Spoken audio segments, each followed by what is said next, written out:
એક કહી દો મિત્રો બે શબ્દો આ ભગલાનું ગીત આખો મલક ગાય અને ઝૂલનું કીધું કે દૂધ પી લે ભગલા દૂધ નથી પીવા દૂધ ખારા લાગે અરે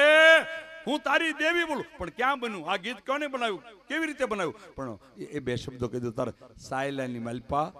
અત્યારે દેવી પૂંજક કહેવાય પણ એ વાતમાં લખ્યું છે કે એક ભગલા નામનો વાઘરી જેને સંધણ નામની ભેંસ હતી અને રાજના માણસો કીધું એ ભગલા તારી આ ભેંસ રાજને જોવે કે મબા પડવા દો મારા છોકરાનું દૂધ છે એની ઉપર મારું ઘર હાલે કે નહીં રાજને જોવે રાજના માણસો લઈ ગયા અને રાજના માણસો લઈ ગયા પછી ભગલાએ અન્ન પાણીનો ત્યાગ કર્યો 5 દિવસ ને 5મા દિવસની રાત અને દૂધની તાહળી ભરીને રાતના 12 વાગ્યાના સુમારે ભગલાના ડંગાની માલપા ડોશી બની અને ભગવતી મેલડી આવે ને કીધું એ ભગલા લે દૂધ પી લે બેટા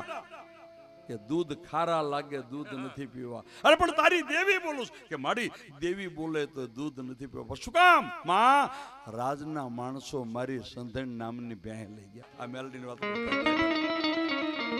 હે ભગલા દૂધ પી લે તારી મેલડી બોલું કે નહીં માં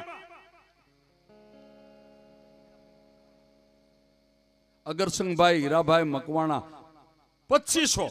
અને 1 રૂપિયા વાતની પર આપે મેલડી ભાઈ તારી દેવી બોલું બેટા કે નહીં માં હવે તો સાંભળી લે માં સંતન નામની ભેંસ લઈ ગયા છે મારા રાજના માણસો ઈ ભેંસ આવે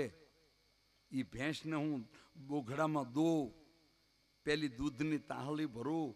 અને પેલી તારા ગોખલામાં ધરું પછી મારા છોકરાનું પાવ ક્યાં સુધી મેલડી હું દૂધ નહીં આની દૂધની તાહળી ભરેલી આમ ભગલા ના ડંગાની માલપા ફળિયામાં ફગાવી મેલડી ડોસીના રૂપમાં અને કીધું હે ભગલા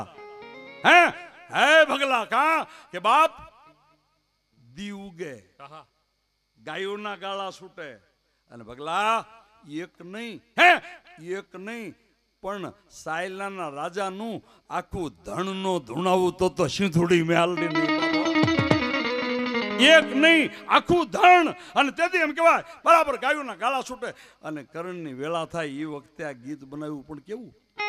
એ દૂધ પી લે ભગા